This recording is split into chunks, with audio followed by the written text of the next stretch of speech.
The Caligula effect Overdose is chock full of great ideas, but I'd say the one thing it's missing is polish. The animations, lack of smoothness, and erratic frame rate perfectly showcase the difference between a low to mid budget title with a few years of development like this one, and a big budget JRPG with 5 years of development like Persona 5. When you don't have all the time and money in the world, you simply have to make sacrifices, and for what it's worth, I actually think the things they chose to sacrifice are the correct choices.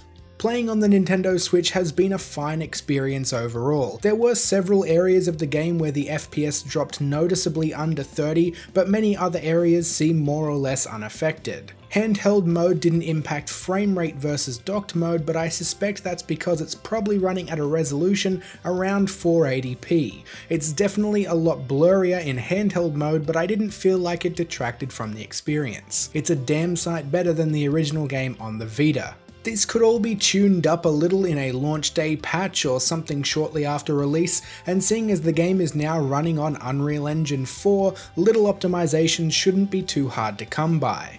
I wanted to start with its few shortcomings because what they chose to focus on is undoubtedly more important. The main story itself will run most people 25 to 30 hours, but it's not really the main attraction. The story is sort of what you make of it.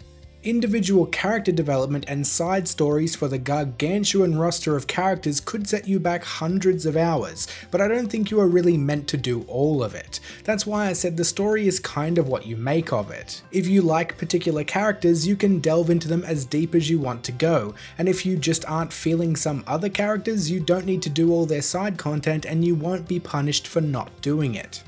To paint the main story in broad strokes, you are trapped in a virtual world and soon join a ragtag group of people who, like you, want to escape back to reality.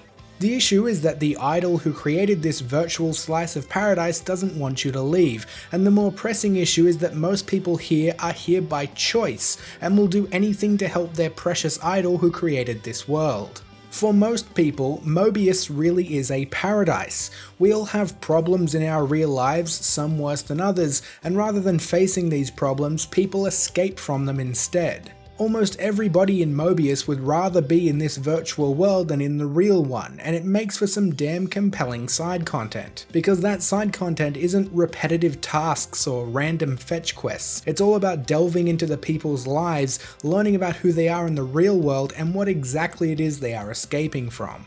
This side of the narrative is almost an allegory for how we are living our lives in the current age. While we don't physically relocate ourselves into a virtual world, we sure as hell are capable of being different people online, and speaking personally, we are definitely capable of using things like social media and gaming as an escape from our problems and our reality.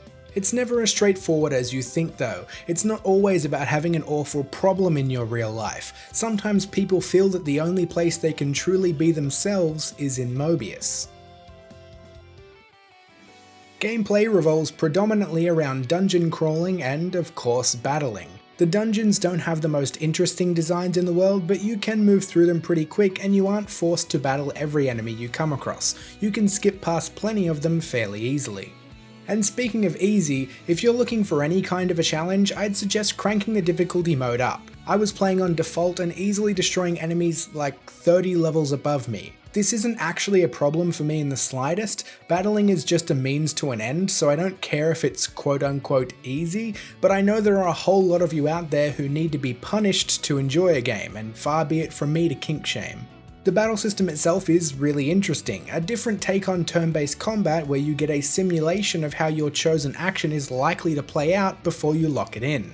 Some party members will have abilities that only work on targets who are airborne or knocked down, and others will have abilities that knock enemies into the air or down to the ground. You have to time your actions correctly to get the most out of them.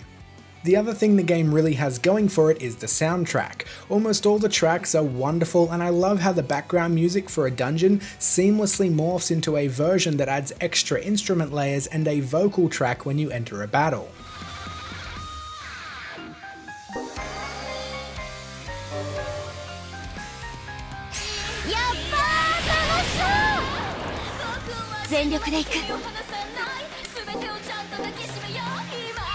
There definitely could be more variety, but I wouldn't say it's any larger a problem here than it was in Kingdom Hearts 3. You'll just be hearing certain background tracks for long stretches of time. So at the end of the day, would I recommend the Caligula Effect Overdose? Yes, I think so, with some caveats. If you are one of these people who can have their entire experience ruined by a slightly shoddy frame rate here and there, you aren't going to enjoy playing this on the Switch. And if you're looking for a grandiose main narrative that makes you question your very existence, you aren't going to find it here.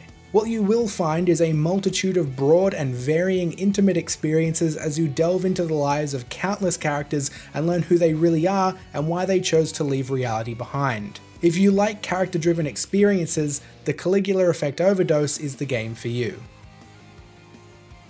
Thanks for the liking, subscribing, and the sharing! And I'll see you all soon.